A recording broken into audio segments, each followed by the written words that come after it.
నేను మీ యాంకర్ ఫాతిమా. అందరికీ నమస్కారం.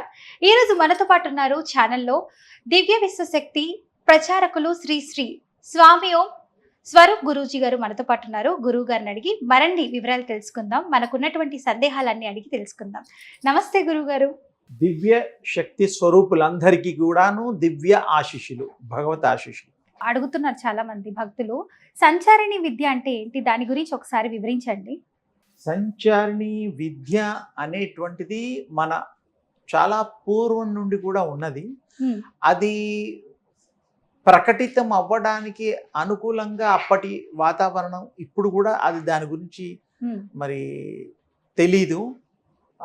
ఆ విద్య గురించి మొదటిసారిగా చాలా ఛానల్స్లో వివరణ నేను ఇవ్వడం జరిగింది. దాని గురించి కూడా విశేషంగా యోగులు, ఋషీశ్వరులు, భగవత్ సంపన్నులు, శక్తి స్వరూపులు వీళ్ళందరూ కూడాను శిష్యులకి వారు మంత్రోపదేశం, ఉపాసనా పద్ధతులు చెప్తూ ఉంటారు. ఆ చెప్పినప్పుడు ఒక్కొక్క దేవత ఉపాసన, బీజాక్షరాలు ఇవన్నీ కూడాను ఉంటాయి సహజంగా. దానికి నియమాలు కూడా ఉంటాయి. అయితే ఉపాసన అనేటువంటి అర్థాలు కూడా చాలా మందికి తెలుసు. ఉప అంటే దగ్గరగా, ఆసన అంటే ఉండుట. భగవంతుడికి ఏ రూపంలోనైనా ఉండే భగవంతుడికి స్త్రీ రూపం, దేవుడైనా అమ్మవార్లు, శివుడు రూపం కానీ, విష్ణువు రూపం కానీ, మగవాళ్ళు, బ్రహ్మ, ఇలాంటివి ఏవైనా కూడా రూపము తీసుకున్న తర్వాత శక్తి అనేటువంటిది మూల శక్తి ఒకటి ఉంటుంది. ఆ మూల శక్తి రూపం తీసుకున్న తర్వాత అప్పుడు దేవుళ్ళకి బ్రహ్మని, విష్ణు అని, కృష్ణుడని, ఇలా రకరకాలుగా అమ్మవారు, దుర్గా అమ్మవారని, వైష్ణవి మాత, ఇలా కొన్ని పేర్లు ఎవరికి ఇష్టం వచ్చినట్టు వాళ్ళు పెట్టుకోవచ్చు. ఆ రూపం అవతారం జరిగిన తర్వాత, రూపు దాల్చిన తర్వాత శక్తికి పేర్లు పెట్టడం జరిగింది గతంలో.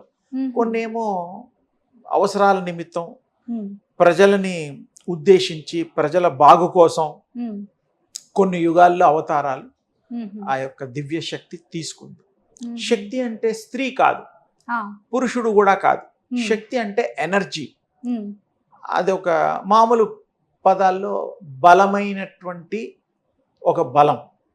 మనం బలం అంటే ఒక శక్తి అని ఇంకో పదం వాడుతున్నాం కాబట్టి బలం అని అందరికి అర్థం అవడం కోసం చెప్పాను. శక్తి అంటేనే బలం, ఎనర్జీ. అది యూనివర్సల్ ఎనర్జీ, కాస్మిక్ ఎనర్జీ అని చాలా రకాలుగా పేర్లు ఉన్నాయి. మన సూర్యుడు కూడా శక్తివంతులే, నవగ్రహాలు శక్తివే. అంటే ఆ శక్తిని అవి స్వీకరించి శక్తి స్వరూపంగా మారి అప్పుడు అవి మనకు ఆ శక్తిని ప్రసరణ చేయడం, ఇవ్వడం, అలాంటివి జరుగుతాయి అన్నమాట. ఈ దేవుళ్ళు కూడాను శక్తి ఉపాసనలు ఇవన్నీ చేసిన తర్వాత వాళ్ళకి ఎవరైతే కోరుకుంటారో, ఎవరైతే ఏదైనా రిక్వెస్ట్ పెడతాడో, అప్లికేషన్, నాకు ఈ బాధలు ఉన్నాయి, నాకు ఈ పని కావాలి, నాకు ఇది డబ్బులు రావాల్సింది ఉంది, అప్పులు ఎవరో చేశారు వాడు ఇవ్వడం లేదు, అలాగే డబ్బులు ఎలా సంపాదించాలి, సంపాదిస్తే కలిసి రావాలి, కొంతమందికి ఎంత కష్టపడ్డా కూడా డబ్బులు రావు, కష్టం మిగిలిపోతుంది, డబ్బులు రావు. అలా ప్రజలకి చాలా ఈతి బాధలు ఎన్నో పడుతూ ఉంటారు. ఇవన్నిట్లో కూడా ఏమిటంటే చిన్న ఇబ్బంది, వారు సక్రమమైనటువంటి సరి అయిన ఉపాసనకి అంకిత భావంతో చేస్తే తప్ప రాదు. దండం పెట్టుకుంటున్నావు అంటే సరే మంచిది అంటారు. దేవుళ్ళు ఏ దేవుళ్ళు అయినా పెట్టుకుంటున్నావా పెట్టుకొని ఆయన అంటారు. మంచిగా పద్ధతిగా అడగాలి. అడిగితే ఆ దేవుడికి అర్థమయ్యే భాషలో కానీ, ప్లీజింగ్ నేచర్తో కానీ అడిగితే ఆ భగవంతుడు, అమ్మవారు, అయ్యవారు, ఏ దేవుళ్ళైనా కూడా ఇస్తారు. అంటే వాళ్ళ కూడా మన్ని రీడ్ చేసే శక్తి ఉంటుంది. ఇప్పుడు మీరు ఎవరినన్నా చూస్తూ ఉంటారు, మంచి వాళ్ళ చెడ్డవాళ్ళ అంటే చూస్తే చక్కగా ముద్దుగా బాగుంటారు తల్లులు, తండ్రులు అందరూ. వాళ్ళ గుణాలు మనకు తెలియదు. చూడడంతోనే బాగుంది అనుకోవడం తప్పు. పరీక్ష చెయ్యాలి. పరీక్ష ఎలా చేయాలంటే 4 రోజులు వాళ్ళతో మాట్లాడుతూ చేస్తూ ఉంటే వాళ్ళ ఇన్నర్ సైడ్ విషయాలు కొంత అలవాట్లు బయటపడతాయి, అవును స్వామి. వ్యవహారంగా బయటపడతాయి. ఉమ్. అప్పుడు ఓహో వీళ్ళు ఇలాంటి వాళ్ళ, కోపిష్టులా, చక్కగా ప్రేమించే మనుషులా, ఉమ్. మంచి వాళ్ళ, మంచి అలవాట్లు వాళ్ళతో మాట్లాడి వాళ్ళతో ఉండడం వల్ల మనకి వాళ్ళ తెలుస్తాయి. మైత్రి గురించి తెలుస్తుంది, తెలుస్తాయి. ఎలాంటి వాళ్ళు ఏంటని. అది సహజం. అలాగే దేవుళ్ళు కూడా మనకు చెప్పరు కానీ పరీక్ష చేస్తారు. నిజంగా వీళ్ళకి కష్టం ఉందా లేదా ఆయన తెలియకపోతే మనకేం తెలుస్తుంది, మనకు ఉందని మనకు తెలుసు, ఆయనకు కూడా తెలుసని అనే విషయం కూడా మానవులకు తెలియాలి కదా. భగవంతుడికి అన్నీ తెలుస్తాయి. రూపం లేనివాడు తేజో రూపుడు. ఈ తేజో రూపంలో చాలా మంది ఉపాసనలు ఒకప్పుడు అహో బా అనేటువంటి పేరు ప్రాచుర్యంలో ఉండేది 1,00,000 సంవత్సరాల క్రితం. అహోపా అహోబా అంటే సూర్య స్వామిని అంటే శక్తిని, వెలుతురిని పూజ చేసేవాళ్ళు అప్పట్లో. అడవి మనుషులు, ఆటవికులు, కొండల్లో గుహల్లో ఉండే వాళ్ళకి దేవుడు ప్రత్యక్ష దైవం కనబడేది. దిస్ ఈజ్ ద పవర్, వాళ్ళ దృష్టిలో అదే. అది నిజంగా పవర్ కూడా, ఎందుకంటే నవగ్రహాలన్నీ పవర్ఫుల్లే, మానవుడు కూడా పవర్ఫుల్లే. మానవుడు కూడా అందరూ అనుకుంటారు 9 అవతారాలు, ఇప్పటి వరకు 9 అవతారం మన లిస్టులో ఉన్నాయి, 10వ అవతారం కల్కి అవతారం రాబోతోంది. సరే, అది చాలా మందికి ఇంకా దాని మీద తర్జన భర్జనలు, రకరకాల విషయాలు, చర్చలు నడుస్తున్నాయి. సో ఇప్పుడు మనకి ఇవన్నీ రిలేటెడ్ ఎందుకు చెప్పడం జరిగింది అంటే సంచారిణి విద్య గురించి దీనికి సంబంధం ఉంది కాబట్టి. ఇవన్నిట్లో కూడా గురువు గారు మీకు మంత్రదీక్ష ఇచ్చినప్పుడు, ఏదో బీజాక్షరం ఇచ్చినప్పుడు, ఇలా చేసుకో అలా చేసుకో అని పద్ధతులు చెప్పినప్పుడు గురువు గారు చెప్పారు కదా అని వీళ్ళు ఏం చేస్తారు, మంచిదండి అని వెళ్ళిపోతారు. కొన్ని అనివార్య కారణం వల్ల చేయలేకపోవడం, ఇంట్రెస్ట్ లేకపోవడం, అడగనిదే అడిగాం, రూపాయి ఖర్చు లేదు, గురువు గారు చెప్పారు కదా, నో ట్యాక్స్ కదా అనుకుంటారు. ఆ గురువు గారికి అన్నీ తెలుసు, వీళ్ళు ఏమేమి అనుకుంటారో కూడా రీడ్ చేయగలుగుతారు. అదే దాన్ని స్కానింగ్ అంటాం ఇంగ్లీష్లో. మామూలుగా ఎవరికైనా ఒంట్లో బాగాలేకపోతే సిటీ స్కాన్, మామూలు స్కాన్, ఇవన్నీ ఏవో చేస్తూ ఉంటారు, బ్లడ్ టెస్ట్ పరీక్ష చేయించుకొని రమ్మంటారు, బ్లడ్ టెస్ట్ అని, అన్ని అయిన తర్వాత వాళ్ళు మాట్లాడతారు. అలాగే ఇక్కడ కూడాను గురువులు, మాతాజీలు వీళ్ళందరూ కూడా మీకు ఒక మంత్రం ఇచ్చి బీజాక్షరం ఇచ్చినప్పుడు మీరు చేసిందో లేదో మీరంటారు, బాగా చేశానండి ఇంకా టైం పడుతుందేమో అని అబద్ధాలు ఆడతారు. చేస్తే చేశామని గట్టిగా చెప్తారు, నాకు ఈ ఫలితం వచ్చిందంటారు. ఎలాగూ అంటే పిల్లలు పరీక్షలు రాసే ముందర బాగా చదువుకుంటారు. అవును స్వామి. చదువుకున్న తర్వాత బాగా చదివినవాడు ఫస్ట్ క్లాస్ మార్కులు వస్తాయి. అవును స్వామి. బ్రహ్మాండంగా స్టేట్ ఫస్ట్ కూడా రావచ్చు. ఎలా వస్తాయి? బాగా చదవడం వల్ల వస్తాయి, కాన్సంట్రేషన్ గా అర్థం చేస్తే వస్తాయి, లేదా రావుగా. అంటే చదువుకున్నవాడు ఖచ్చితంగా పాస్ అవుతాడనేటువంటిది మామూలుగా మన భాషలో తెలిసిపోతుంది. అవును స్వామి. అలాగే గురువుగారులు వాళ్ళు మీకు మంత్రం ఇచ్చినప్పుడు తెలిసినా పోనీ కష్టపడి వాడు ఎంతో ఇంట్రెస్ట్గా అడిగాడు కదా, ఓకే చూద్దామని వాళ్ళకి ఏమి చెప్పరు. వాళ్ళల్లో మంత్రోపదేశం అదంతా ఇచ్చిన తర్వాత, ఈ మంత్రోపదేశానికి కూడా 2-3 రకాలు ఉన్నాయి.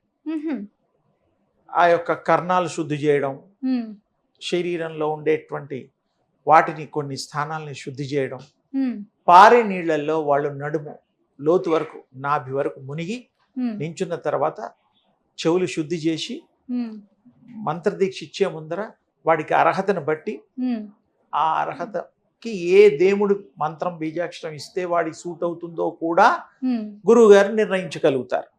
ఆ కెపాసిటీ ఉంటుంది.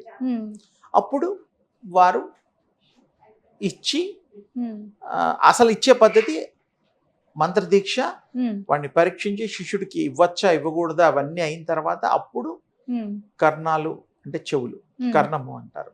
కర్ణుడు సినిమా ఉందిగా, అలా కర్ణ అంటే ఆయనకు కూడా పెట్టారు పేర్లు.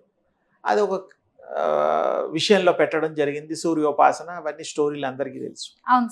ఇక్కడ వచ్చేసరికి ఏంటంటే వారికి ఆ శుద్ధత్వం అంతా వచ్చిన తర్వాత అప్పుడు ఉపదేశిస్తారు. ఎక్కడ పడితే అక్కడ ఫోన్లోను, ఈ మధ్యలో టీవీలలోను ఈ మంత్రం చేస్తే లక్షలు వస్తాయి, ఆ మంత్రం చేస్తే మీకు అదృష్టం వస్తుంది, రకరకాలుగా చెప్తున్నారు. వస్తాయి, కానీ మీ మనస్సు పెడితే ఎవరు చెప్పింది విన్నా చేసినా మనస్సు ప్రధానం. ఏకాగ్రత ప్రధానం. అప్పుడు తప్పకుండా ఆ విజయం సాధించవచ్చు, మనకి మంచి జరుగుతుంది. అదే విధంగా ఈ యొక్క ఎక్కడికి వెళ్ళినా ప్రపంచంలో ఏ మూలలో వెళ్ళినా ఎక్కడికి వెళ్ళినా వాళ్ళకి శిష్యులకు తెలియదు నేను చేస్తున్నాను, లేదు మా గురువుగారికి తెలుసో లేదో, ఆయనకి అంత పరిజ్ఞానం ఉండదు. వీడు అనుకుంటాడు చెప్తాంలే చేశామని, ఇంకా కొంత టైం ఉంది, ఇంకేమన్నా బలమైన మంత్రం ఉంటే ఇవ్వండి, ఉపాసనలు చెప్పండి అని అందాం అనుకుంటాడు. ఇచ్చింది చెయ్యడు. ఓసారి చేసేవాళ్ళు కూడా ఉంటారు. చాలా వరకు అంత ఈజీగా వచ్చిన దాని మీద వాళ్ళు పెద్ద శ్రద్ధ చూపించారు శ్రద్ధ. అందుకని గురువు గారు ఏం చేస్తారు, మంత్రం ఇచ్చిన వారు దైవ స్వరూపులు సంచారిణి విద్య అనేటువంటిది ఎవరికి తెలియకుండా ప్రవేశపెడతారు బాడీలో. దానికి మంత్రము ఉపాసన కొన్ని పద్ధతులు ఉంటాయి. ఆ గురువు గారు అది సాధించారు కాబట్టి అది ఇవ్వగలుగుతారు. నా దగ్గర డబ్బు ఉంది కాబట్టి సంపాదించాను కాబట్టి నేను మీకు ఇవ్వగలుగుతా. కొంచెమో ఎక్కువ తక్కువ, నా దగ్గర డబ్బులు అయితే మీకేమి ఇస్తాం అడిగితే లేదు నాన్న అని చెప్తాను. అలాగే వీళ్ళు కూడాను ఎంతో తపస్సు ఉపాసనలు దేవుళ్ళ లాంటి శక్తులకి చేసి సంపాదించిన తర్వాత అసలు మొత్తం విషయాలన్నీ తెలుసుకున్న తర్వాత ఇతరులకు కూడా బాగుపడడం కోసం బోధన చేస్తారు. మంచి సత్ప్రవర్తన సజ్జీవితాన్ని వాళ్ళు పొందడం కోసం. అప్పుడు ఈ సంచారి విద్య వాళ్ళకి ప్రవేశపెడతారు, వాళ్ళకి తెలియకుండా, శిష్యులకు తెలియకుండా. ఇక వాళ్ళు ఎక్కడికి పోయినా వాడు చేసేది లేనిది ఆ సంచారిణి శక్తి విద్య ఈ గురువు గారికి చెప్తుంది.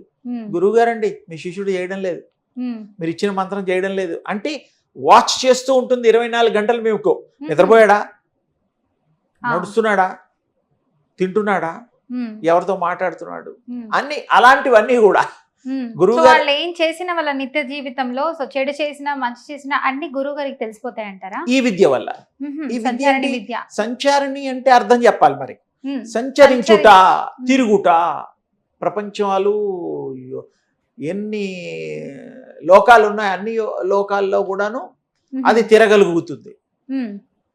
విమానం ఎక్కాక ఆకాశంలో ఏ దేశమైనా పోతుందిగా, బస్సు ఎక్కితే ఊళ్ళు వెళ్తాం. అలాగే ఒక్కొక్క దానికి ఒక్కొక్క లిమిటేషన్స్ ఉంటాయి.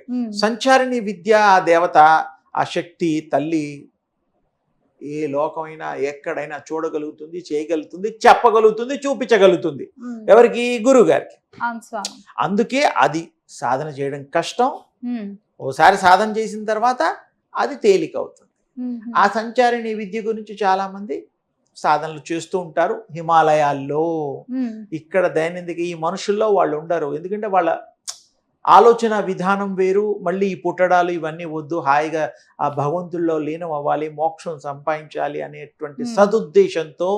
అలాగే కష్టాల్లో ఉన్న వాళ్ళు ఈ కష్టాలన్నీ తొలగిపోతే నేను ఫ్రీ అయిపోతా, అప్పులు లేకపోతే ఫ్రీ అయిపోతా, అప్పుడు ఏకాగ్రత కుదుర్చుకోగలుగుతాను, భక్తితో దేవుణ్ణి సేవించగలుగుతాననే వాళ్ళు కూడా ఉంటారు. బాధ్యతలు లేకపోతే ఫ్రీ అయిపోతాం కదా. ఈ బాధ్యతలు ఉంటూ కూడా చేసేవాళ్ళు కూడా కొంతమంది తామరాకు, నీళ్ళల్లో ఉండే తామరాకు బొట్టు అంటకుండా ఎలాగైతే ఉంటుందో అలా తెలివితేటలు కలిగిన వారు, జ్ఞానవంతులు, పూర్వజన్మ సుకృతం కలిగిన వాళ్ళు ఉంటారు. అలాంటి వాళ్ళు కూడా ఉన్నారు, అన్ని రకాలు ఉంటారుగా. తేలిగ్గా చెప్పొచ్చేది ఏంటంటే మీరు ఏ శక్తి ఉపాసన చేసినా ఆ గురువులకి ఆ శక్తి కలిగి ఉంటారు. అది ఒక స్థాయిలో ఉండేవాళ్ళు. మామూలుగా గురువుల దగ్గర అందరికీ ఉండదు. మామూలు గురువులు, ఇప్పుడు చదువు చెప్పేవాడిని గురువు అంటాం, పాటలు నేర్పేవాడిని గురువు అంటాం, ఎక్సర్సైజులు అది ఇవి నేర్పేవాళ్ళని గురువు అంటాం, అందరినీ గురువు అంటాం. కానీ ఇది ఆధ్యాత్మికంగా భక్తి గురువు, భక్తి శక్తినిచ్చే గురువులు వేరు. అంటే దీంట్లో కేటగిరీ ఉన్నదని విడివిడిగా చెప్తున్నా. అందరినీ గురువు అంటాం కానీ ఈ గురువు ప్రత్యేకము, ఈ గురువు గొప్పవారు, ఈ గురువు చాలా దేవుడితో సమానం, ఆయనకి అన్నీ తెలుస్తాయి, నువ్వు చేసినా చేయకపోయినా తెలుస్తుంది. ఇంక ఈయన అన్ఫిట్ అంటే ఏమనకుండా సరే నాన్న చేసుకుంటుండని ఏమంటే ఇంకా, ఎందుకంటే వాడు ఎన్ని చెప్పినా వినకపోతే ఏం చేస్తాడు? లేకపోతే నువ్వు చేయడం లేదంటే నువ్వు చూసావా చేసావా అని దెబ్బలాడతాడు గురువుతో. ఇవన్నీ ఎందుకు గొడవ? గురువు దగ్గర ఉన్నప్పుడు శిష్యుడు వినమ్రతతో భక్తి ప్రపత్తులతో ఉండి సేవ చేసుకుంటే వాడికి గురువు గారు ప్రేమిస్తారు, కొడుకులాగా దీవిస్తారు. ఇవి ఎంతమందికి అర్థం అవుతుంది? ఎంతసేపు నాకు 40 రోజులు దీక్ష చేశా ఏమి రాలేదు రిజల్ట్ అంటాడు. మండల దీక్ష అంటాం, అవును లేకపోతే స్వామి. చెట్ల చుట్టూ తిరిగాం, గుళ్ళ చుట్టూ తిరిగాం, ఇన్ని ప్రదక్షిణాలు చేశాం, ఉమ్, మాకేం కాలేదంటూ ఉంటారు అప్పుడప్పుడు. అవును స్వామి. అంటే వాళ్ళు మనస వాచ కర్మణ భగవంతుడికి టోటల్ సరెండర్ అయితే ఉమ్, తప్పకుండా ఇందాక మీకు చెప్పినట్టుగా మొదట్లో కష్టపడి చదువుకున్న వాళ్ళకి పాస్ మార్కులు తథ్యం. ఉమ్, ఖచ్చితంగా వాడు చదవలే, వాడు పాస్ అవ్వకపోతే నువ్వు ఇలాంటి తల్లులు ఏమంటారు, ఉమ్, బాగా చదవలేదు ఫెయిల్ అయ్యాడు అంటారా అనరా? అవును స్వామి. ఇది కూడా అంతే, బాగా ఉపాసన బాగా భక్తి బాగా ఇది చేయకపోతే ఉమ్, సిస్టమేటిక్గా ఉండకపోతే రాదు. అవును స్వామి. గురువుగారిది తప్పు కాదు, చేసే వాళ్ళది తప్పు, ఉమ్, చేసే వాళ్ళదే గొప్ప. అంటే వాడు కరెక్ట్గా చేస్తే వస్తుంది అని చెప్పడం ఇంతకీ. ఉమ్, చేసే వాళ్ళని ప్రోత్సహిస్తూ ఇలాంటి పొరపాట్లు చేయకుండా ఉమ్, చక్కగా భక్తి ప్రపత్తులతో చేస్తే అవును స్వామి. మీరు అనుకున్న కోరికలు ఇవన్నీ తీరుతాయి. ఉమ్, చక్కగా మీకు భగవంతుడి యొక్క కృప కరుణ కటాక్ష వీక్షణాలు కలుగుతాయి. ఉమ్, మీ కోరికలన్నీ తీరుతాయి. తీరడానికి మీకు ఏకాగ్రత కావాలి. అవును ఏకాగ్రత స్వామి. లేకుండా ఉమ్, ఏదో చెప్పి ఏదో చేస్తే అది ఏదో అవుతుంది ఖాయంగా. అవును స్వామి. అదమ్మా సంగతి.